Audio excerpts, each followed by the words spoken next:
Municipal ఎన్నికల్లో cycle రై రై ఉత్కంఠగా మారిన ఎమ్మెల్సీ పోరు. ఇక్కడ మిస్ అయ్యారు, అక్కడ దొరికారు, గొల్లెం వేశారు, తాళం మర్చారు. సరస్వతి ఆలయాలకు భారీగా భక్తులు. మరిన్ని వార్తలు మన ఊరు మన వార్తల్లో ఇప్పుడు చూద్దాం. ఇవాళ జరిగిన 10 మున్సిపాలిటీలు, మున్సిపల్ కార్పొరేషన్ డిప్యూటీ మేయర్ చైర్మన్ల ఎన్నికల్లో టీడీపీ సత్తా చూపించింది. నెల్లూరు కార్పొరేషన్తో పాటు ఏలూరులో 2 డిప్యూటీ స్థానాలను టీడీపీ గెలుచుకుంది. అలాగే హిందూపూర్ మున్సిపాలిటీని కూడా టీడీపీ చేజిక్కించుకుంది.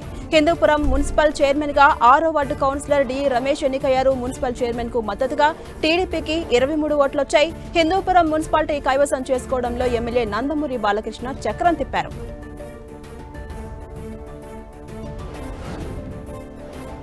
ఇక నెల్లూరు డిప్యూటీ మేయర్ పదవిని టీడీపీ గెలుచుకుంది. టీడీపీ తరపున పోటీ చేసిన సయ్యద్ తాసిన్ డిప్యూటీ మేయర్గా విజయాన్ని సాధించారు. టీడీపీ అభ్యర్థి తాసిన్ కు 41 మంది కార్పొరేటర్లు ఓటు వేశారు. వైసీపీ అభ్యర్థి కరీముల్లాకు 12 మంది కార్పొరేటర్లు సపోర్టుగా నిలిచారు.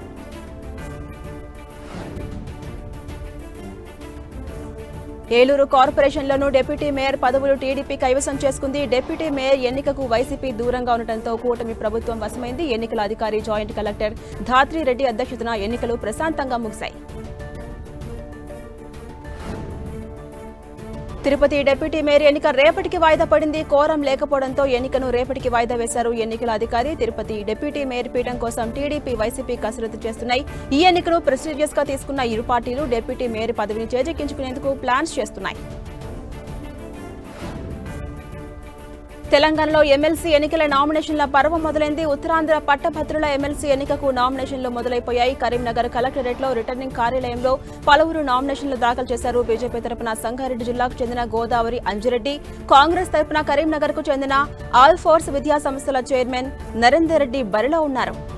అయితే ప్రధాన ప్రతిపక్షమైన బీఆర్ఎస్ పోటీపై సస్పెన్స్ నెలకొంది. అసలు ఈ బీఆర్ఎస్ ఎన్నికల్లో పాల్గొంటుందా లేదా అనేది ఆసక్తికరంగా మారింది. బీఆర్ఎస్ పోటీ చేయకుంటే ఇండిపెండెంట్ గా అయినా బరిలోకి దిగేందుకు ఆ పార్టీ నాయకులు సిద్ధమవుతున్నారు. అయితే బీఆర్ఎస్ తరఫున ప్రసన్న హరికృష్ణను ప్రకటించే అవకాశం ఉన్నట్టుగా సమాచారం. కాంగ్రెస్ ప్రభుత్వం చేపట్టిన బీసీ కులగణన సరిగా జరగలేదంటూ విమర్శించారు బీఆర్ఎస్ ఎమ్మెల్సీ కవిత. రాష్ట్ర వ్యాప్తంగా ప్రజలందరిలో ఇదే అభిప్రాయం ఉందన్నారు. అన్ని కుల సంఘాలు, రాజకీయ పక్షాలు ప్రతి ఒక్కరు కూడా ఇదే మాట అంటున్నారని చెప్పారు. కానీ కేసీఆర్ హయాంలో తాను చేపట్టిన సమగ్ర కుటుంబ సర్వే ఒక్క రోజులోనే విజయవంతంగా నిర్వహించామని ఆమె గుర్తు చేశారు. ఉద్యమాలకు తల ఒగ్గి కాంగ్రెస్ పార్టీ ప్రభుత్వం డెడికేటెడ్ బీసీ కమిషన్ వేయాల్సినటువంటి పరిస్థితి ఏర్పడ్డది. ప్లానింగ్ డిపార్ట్మెంట్ ద్వారా ప్రభుత్వం సర్వే చేయించడం జరిగింది. దానికి ప్రభుత్వం చెప్పినటువంటి సాక్ ఏంటిది? ప్లానింగ్ డిపార్ట్మెంట్ దగ్గర మాత్రమే మనుషులు ఉన్నారు, మెన్ అండ్ మెషినరీ ఉన్నారు కాబట్టి ప్లానింగ్ డిపార్ట్మెంట్ నుంచి సర్వే చేసినట్టు చెప్పింది. కానీ ఆ సర్వే ఇవాళ ప్రతి ఒక్కరి మనసులలో ఉన్నటువంటి విషయం సరిగ్గా జరగలేదనేటటువంటి ఆలోచన ప్రతి ఒక్కరికి ఉన్నది. ఇది నేను చెప్తున్నది కాదు, అన్ని కుల సంఘాలు, అన్ని రాజకీయ పక్షాలు ప్రతి ఒక్కరు కూడా మాట్లాడుతున్నటువంటి మాట. ఏపీలో గత ప్రభుత్వ హయాంలో అభివృద్ధి జరగలేదన్నారు రోడ్లు భవనాల శాఖ మంత్రి బీసీ జనార్దన్ రెడ్డి. తాడిపత్రిలో మున్సిపల్ చైర్మన్ జేసీ ప్రభాకర్ రెడ్డి కలిసి మీడియాతో మాట్లాడారు. గత 5 ఏళ్లలో జగన్ పాలన వల్ల పరిశ్రమలు వెనక్కి వెళ్లాయని తెలిపారు. మౌలిక సదుపాయాలు అభివృద్ధి చెందితే పరిశ్రమలు రాష్ట్రానికి మళ్లీ వస్తాయన్నారు. అందుకే మౌలిక సదుపాయాల కల్పనపై దృష్టి పెట్టామని చెప్పారు. రంగారెడ్డి జిల్లాలో అసమర్థత వలన మనకు దాదాపుగా పరిశ్రమలు కూడా రాకుండా పోయాయి. ఈరోజు పరిశ్రమలు కూడా మళ్ళీ ఈరోజు రావాలంటే ఏదైనా ఇన్ఫ్రాస్ట్రక్చర్ కరెక్ట్గా ఉండాలి. ఇన్ఫ్రాస్ట్రక్చర్ ఎప్పుడైతే బాగుండవో పరిశ్రమలు కూడా ఎన్నిక రాకుండా పోతాయి. అదేవిధంగా మన యొక్క టూరిజం కూడా వెనకబడిపోతుంది. దానిలో భాగంగానే ఇప్పుడు రాష్ట్రంలో మళ్ళీ యొక్క రాబోయే బడ్జెట్లో కూడా దాదాపుగా మొత్తం రాష్ట్రం అంతా కూడా సింగిల్ లేయర్ రోడ్లు వేయాలని చెప్పేటువంటి ఆలోచనలో గౌరవ ముఖ్యమంత్రి గారు ఉన్నారు. అదేవిధంగా పీపీపీ మోడల్లో దాదాపుగా 3500 కిలోమీటర్లకు ఎస్టిమేషన్లు కూడా తయారు చేస్తా ఉన్నాము. రంగారెడ్డి జిల్లాలో హైడ్రా మరోసారి యాక్షన్ షురూ చేసింది. శంషాబాద్ మున్సిపాలిటీ పరిధిలో హైడ్రా కూల్చివేతలు చేపట్టింది. సంపత్ నగర్, ఊట్పల్లిలో అక్రమంగా నిర్మించిన కట్టడాలను నేలమట్టం చేసింది. సంపత్ నగర్, ఊట్పల్లిలో అక్రమ నిర్మాణాలు చేపట్టారని హైడ్రాకు ఫిర్యాదులొచ్చాయి. స్థానికుల ఫిర్యాదు మేరకు ఆరోపణలు ఎదుర్కొంటున్న స్థలాలను పరిశీలించిన అధికారులు నిర్మాణాలు అక్రమంగా ఉన్నాయని నిర్ధారించారు. ఈ క్రమంలోనే సంపత్ నగర్లో ప్రభుత్వ భూమిని ఆక్రమించి నిర్మించిన కట్టడాలను, ఊట్పల్లిలో రోడ్డు ఆక్రమించి ఏర్పాటు చేసిన గేటును హైడ్రా అధికారులు కూల్చివేశారు.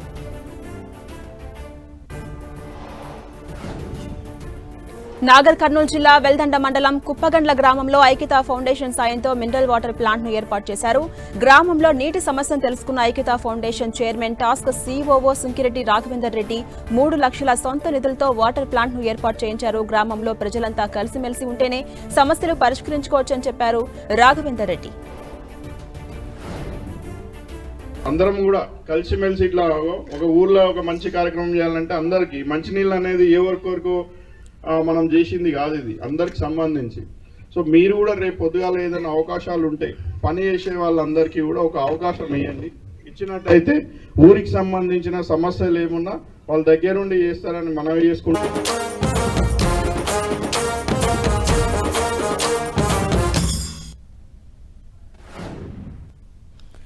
ఏపీ బీసీ సంక్షేమ శాఖ చేనేత శాఖ మంత్రి ఎస్ సవిత ఆ శాఖ క్యాలెండర్ ను ఆవిష్కరించారు. జ్యోతిరావు పులే, సావిత్రిబాయి పులే, డాక్టర్ బిఆర్ అంబేద్కర్ల చిత్రపటాలకు పూలమాలలు వేసి నివాళులర్పించారు. బీసీలంతా ఐక్యంగా శాసించే స్థాయి నుంచి పాలించే స్థాయికి ఎదగాలంటూ పిలుపునిచ్చారు. ప్రతి ఒక్క కుటుంబం తమ పిల్లలను ఉన్నత చదువులు చదివించి వారి బంగారు భవిష్యత్తుకు బాటలు వేయాలంటూ మంత్రి కోరారు.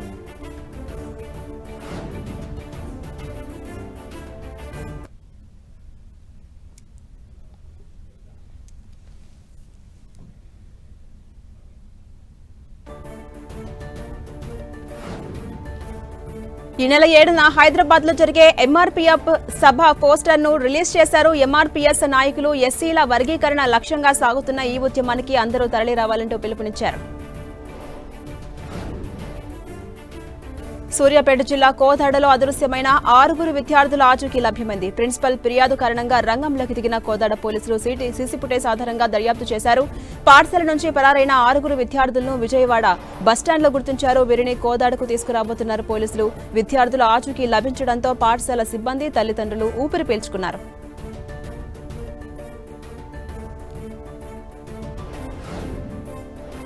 వసంత పంచమి సందర్భంగా నిర్మల్ జిల్లాలో బాసర సరస్వతి ఆలయానికి భక్తులు భారీగా వచ్చారు. జ్ఞాన సరస్వతి దేవి ఆలయంలో వైభవంగా వసంత పంచమి వేడుకలు జరుగుతున్నాయి. అమ్మవారి దర్శనానికి వేలాదిగా భక్తులు తరలివస్తున్నారు. తమ పిల్లలకు అక్షర శ్రీకార పూజలు కూడా జరిపిస్తున్నారు. పూజల కోసం భక్తుల క్యూ లైన్స్ లో 3 గంటల నుంచి 5 గంటల సేపు వేచి ఉండాల్సిన పరిస్థితి వచ్చింది. ఇక తెల్లవారుజామున 2 గంటల నుంచే క్యూ లైన్లో భక్తులు నిలిచి ఉన్నారు. క్యూ లైన్స్, అక్షరాభ్యాస మండపాలు కిటకిటలాడుతున్నాయి. ఈ నేపథ్యంలో ఎలాంటి అవాంఛనీయ సంఘటనలు జరగకుండా పోలీసులు భారీ బందోబస్తును ఏర్పాటు చేశారు. ఎన్నికల కోడ్ నేపథ్యంలో మంత్రుల పర్యటనలు రద్దయ్యాయి.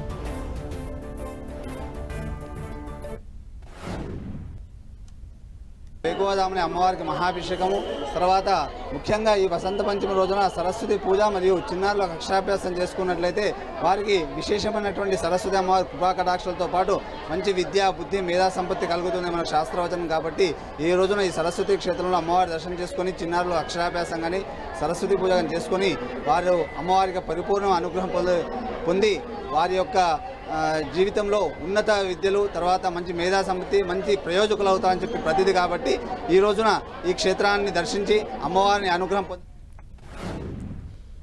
వసంత పంచమి సందర్భంగా సిద్దిపేట జిల్లా వర్గంలోని సరస్వతి అమ్మవారిని దర్శించుకున్నారు మంత్రి పొన్నం ప్రభాకర్. అమ్మవారికి ప్రత్యేక పూజలు చేశారు. తెల్లవారుజాము నుంచే అమ్మవారి దర్శనం కోసం భక్తులు బారులు తీరారు. వసంత పంచమిని పురస్కరించుకుని పిల్లలకు అక్షరాభ్యాసం చేయించేందుకు భక్తులు భారీగా తరలివచ్చారు. పిల్లల భవిష్యత్తు విద్యతోటే ఉంది. ఏ ఆస్తి ఉన్నా ఎప్పుడైనా పోతుంది, కానీ విద్యకు సంబంధించిన ఆస్తి ఎప్పుడు పోదు. కాబట్టి ఈ సరస్వతి అమ్మవారి కటాక్ష ఉంటుంది. మన దగ్గరనే తెలంగాణ లాంటి బాసరా, ఇటు వర్గాలు 2 సరస్వతి అమ్మవార్లు మన ప్రాంతంలో ఉన్నాయి. ప్రభుత్వం తరఫున కూడా ఈ దేవాలయాల అభివృద్ధి కానీ లేదా దేవాలయాలకు సంబంధించినటువంటి విద్యాలయాల అభివృద్ధికి సంబంధించి అన్ని రకాల చర్యలు తీసుకుంటా ఉన్నాం. ఆదర్శ ఇందిరమ్మ ఆదర్శ పాఠశాలల కింద కావచ్చు, లేకపోతే నూతన నియామకాలు కావచ్చు, వారికి సంబంధించిన మౌలిక సదుపాయాలు అన్ని రకాలుగా చేస్తూ ఉన్నాం. ప్రజలు దీన్ని అర్థం చేసుకొని వినియోగించుకొని ప్రతి ఒక్కరు కూడా తెలంగాణలో చదువుకోలేదు, చదువు రాదు, చదవలేక ఆర్థికంగా వసంత పంచమి పురస్కరించుకుని విజయనగరంలోని ప్రముఖ పుణ్యక్షేత్రం శ్రీ జ్ఞాన సరస్వతి ఆలయంలో సామూహిక అక్షరాభ్యాసాలు వైభవంగా జరిగాయి. శ్రీ పంచమి పర్వదినం కావడంతో రాష్ట్ర నలుమూలల నుంచి వేలాది మంది భక్తులు తరలివచ్చి తమ పిల్లలకు అక్షరాభ్యాసాలు నిర్వహించారు. భక్తుల సందడితో ఆలయ పరిసరాలు కిక్కిరిసిపోయాయి. శ్రీ శారదా సంఘం ఆధ్వర్యంలో జరిగిన ఈ ఆధ్యాత్మిక కార్యక్రమంలో భక్తులకు ఎటువంటి అసౌకర్యం లేకుండా పోలీసులు బందోబస్తుతో పాటు మంచినీరు, పూజా సామాగ్రి, అల్పాహారం, ఇతర ఏర్పాట్లు చేశారు. కామారెడ్డి పట్టణంలోని మున్సిపల్ పరిధిలోని ఇల్చిపూర్ గ్రామంలో వెలిసిన శ్రీ సరస్వతి ఆలయంలో వసంత పంచమి సందర్భంగా ఆలయానికి ఉదయం 6 గంటల నుంచి భక్తులు అమ్మవారిని దర్శించుకున్నారు. అనంతరం అమ్మవారికి ఒడిబియ్యం సమర్పించుకున్నారు. ఆలయంలో చిన్నారులకు అక్షరాభ్యాసం నిర్వహించారు.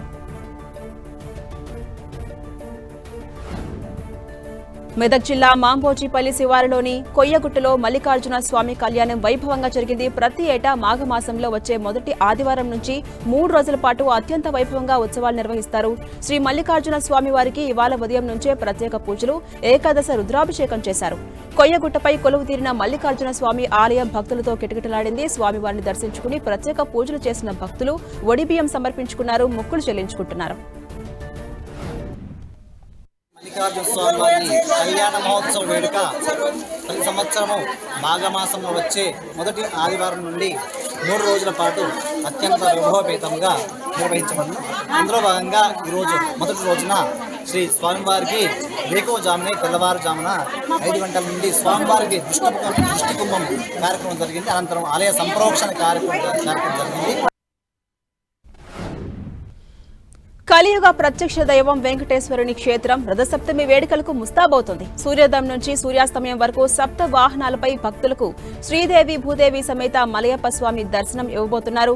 సప్తగిరీసుని దర్శనానికి వచ్చే భక్తుల కోసం టీటీడీ భారీగా ఏర్పాట్లు చేస్తోంది. మలయప్ప స్వామి ఊరేగింపు కోసం తిరుమాడ వీధులను సర్వాంగ సుందరంగా తీర్చిదిద్దుతున్నారు. రేపు సూర్య జయంతి పురస్కరించుకుని తిరుమలలో రథసప్తమి వేడుకలు ప్రారంభం కాబోతున్నాయి. శ్రీవారి సన్నిధిలో జరిగే ఈ వేడుకలను ఒకరోజు బ్రహ్మోత్సవంగా పిలుస్తారు.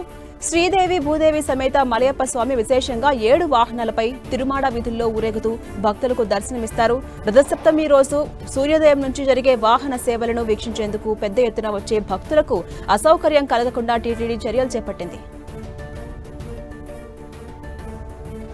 నల్గొండ జిల్లా తిప్పర్తి మండలంలో మోటార్లకు సంబంధించిన స్టార్టర్లు, కేబుల్ వైర్ల దొంగతనం చేస్తున్నారని రైతులు ఆందోళన వ్యక్తం చేస్తున్నారు. తిప్పర్తి నుంచి మాచినపల్లి వెళ్లే రోడ్డులో తిప్పలమ్మగూడెం చెందిన రైతులు మోటార్స్ కు కేబుల్ వైర్లు కట్ చేసి దొంగతనం చేశారు. గుర్తు తెలియని వ్యక్తులు గతంలోనూ మోటార్ స్టార్టర్లు కూడా ఇలాగే దొంగతనం జరిగాయని రైతులు ఆవేదన వ్యక్తం చేస్తున్నారు.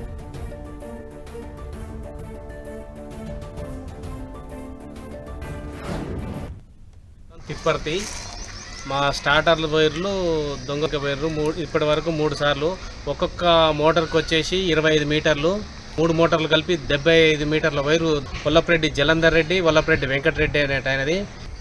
ఈసారైనా జర కనిపెట్టి మాకు ఇప్పియగలరని మనం చేస్తున్నాం. తిప్పలమ్మ కూడా తిప్పర్తి.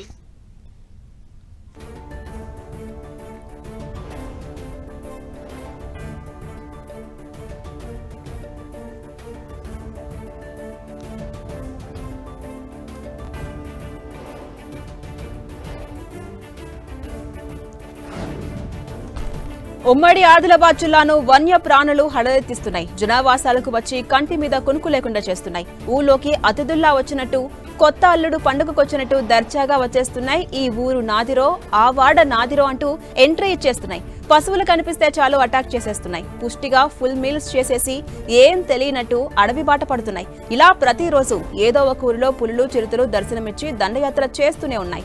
పులుల సంచారంతో జిల్లా వాసులు గజగజా వణికిపోతున్నారు. గడప దాటాలి అంటేనే దొరుచుకుంటున్నారు. ఎటు నుంచి ఏం వస్తుందో తెలియదు, ఎలా అటాక్ చేస్తుందో అర్థం కాదు. ఒకవేళ అత్యవసర పరిస్థితుల్లో బయటకు రావాలంటే ప్రాణాలను అరచేతిలో పెట్టుకోవాల్సి వస్తుంది. ఆ సమయంలో ఏ చిన్న అలికిడి విన్నా, ఏ నీడను చూసినా గుండె ఆగినంత పని అవుతుందంటూ స్థానికులు వాపోతున్నారు. ఇక తాజాగా మంచిర్యాల జిల్లా బెల్లంపల్లి మండలం కన్నాల బుగ్గ అటవీ ప్రాంతాన్ని 5 రోజులుగా ఒక పెద్ద పులి టెన్షన్ పెడుతోంది. రోజుకో చోట కనిపించి స్థానికులను వణికిస్తోంది. తాజాగా ఆ పెద్ద పులి చిన్నబుగ్గ అటవీ ప్రాంతంలోని పోలీసు ఫైరింగ్ రేంజ్ ప్రాంతాన్ని ఎంచుకుంది. ఆ పెద్ద పులి ఏ మొక్కుకుందో కానీ సమ్మక్క గద్దెల దగ్గరకు వచ్చి వెళ్ళిపోయింది. ఆ సమయంలో పెద్ద పులిని చూసిన స్థానికులకు గుండె ఆగినంత పనైపోయింది. పెద్ద పులి కంట పడకుండా మెల్లగా అక్కడి నుంచి తప్పించుకున్నారు వారంతా. సమ్మక్క గద్దెల దగ్గర కనిపించిన పెద్ద పులి B2 అయి ఉంటుందని అటవీ శాఖ అధికారులు అనుమానం వ్యక్తం చేస్తున్నారు. ఇదే ప్రాంతంలో అప్పుడప్పుడు ఓ చిరుత కూడా ఫోజొచ్చి వెళ్తుందట. ఈ ప్రాంతంలో పెద్ద పులి, చిరుత షిఫ్ట్ల వారీగా వచ్చి వెళ్తున్నట్టున్నాయి. దీంతో అటవీ శాఖ అధికారులు అప్రమత్తమయ్యారు. ఆ 2 పులుల ఆకలి కోసం వేటాడుతున్నాయి. ఇక అటవీ శాఖ అధికారులు వాటి జాడు కోసం వెంటాడుతున్నారు. అయితే ఫారెస్ట్ అధికారుల వెతుకులాటలో పెద్దపులి పాదముద్రలను గుర్తించారు. బెల్లంపల్లి మండలం కన్నాల గ్రామ శివారు ప్రాంతంలో పెద్దపులి పాదముద్రలను గుర్తించారు అధికారులు. స్థానిక ప్రజలు అప్రమత్తంగా ఉండాలంటూ హెచ్చరిస్తున్నారు. ఉదయం వచ్చే వాకర్స్ ని కూడా అలర్ట్ చేస్తున్నారు. కొన్నాళ్లు బయటకు రాకుండా ఉండటమే మంచిదని సూచిస్తున్నారు.